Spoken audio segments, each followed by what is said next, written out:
নমস্কার বন্ধুরা, মিষ্টুস kitchen and ভ্লগে আপনাদের সবাইকে স্বাগত জানাই।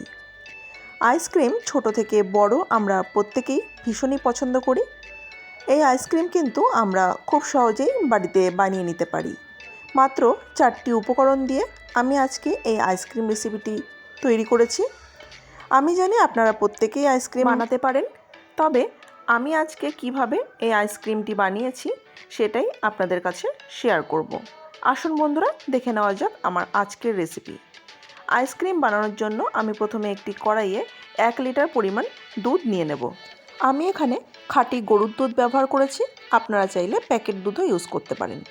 এবার এই দুধের থেকে 2 হাতা দুধ আমি আলাদা তুলে রাখলাম। তারপর আমি এই দুধের মধ্যে দিয়ে দিলাম 100 গ্রাম গুঁড়ো দুধ। গুঁড়ো দুধটা খুব ভালো করে দুধের সঙ্গে মিশিয়ে নিচ্ছি।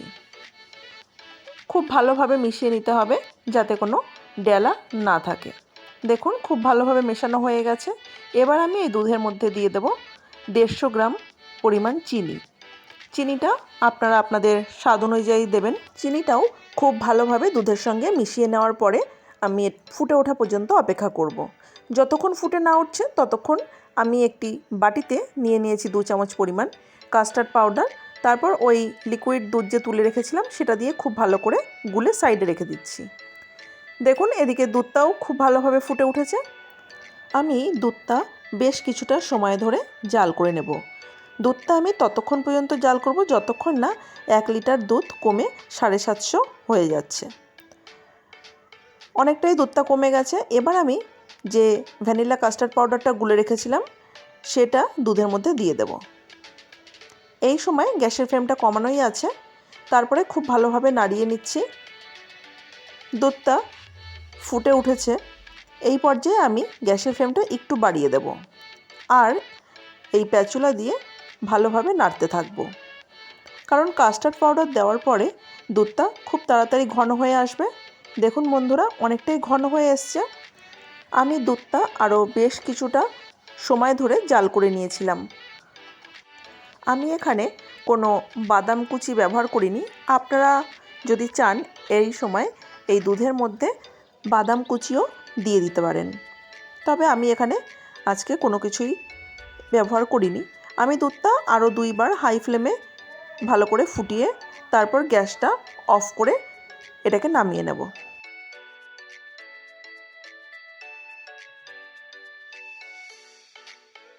এবার আমি দুধটা নামিয়ে নিচ্ছি। তারপর একটু নাড়াচাড়া করে এই প্যাচুলাটা আমি এই দুধের মধ্যেই রেখে দেব। তারপর উপর থেকে ঢাকনা দিয়ে কিছুটা ফাঁকা করে রাখবো যাতে খুব তাড়াতাড়ি ঠান্ডা হয়ে যায়। ঠান্ডা হয়ে গেলে আমি, যেহেতু এই আইসক্রিমগুলো কাগজের চায়ের কাপে তৈরি করব, তাই আমি কয়েকটি চায়ের কাপ নিয়ে নিয়েছি। তার মধ্যে এবার ওই লিকুইড দুধের যে মিশ্রণটা সেটা ঢেলে দেব।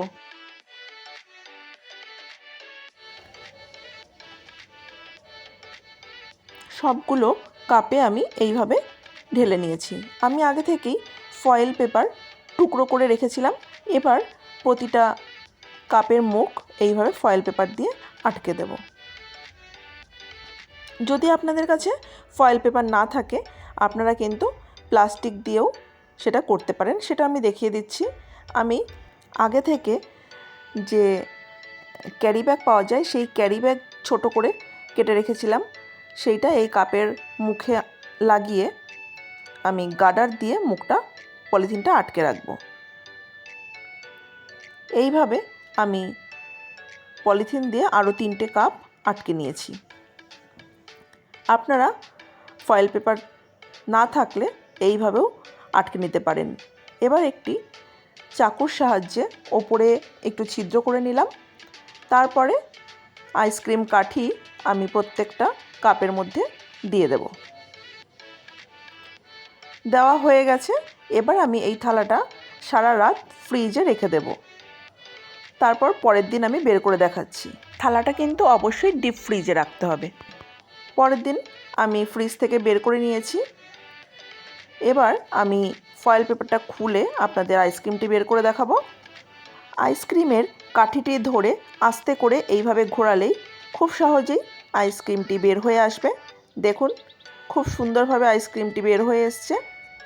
আপনারা যখনই মন চাইবে এইভাবে খুব সহজ পদ্ধতিতে আইসক্রিম বাড়িতে বানিয়ে নিতে পারেন।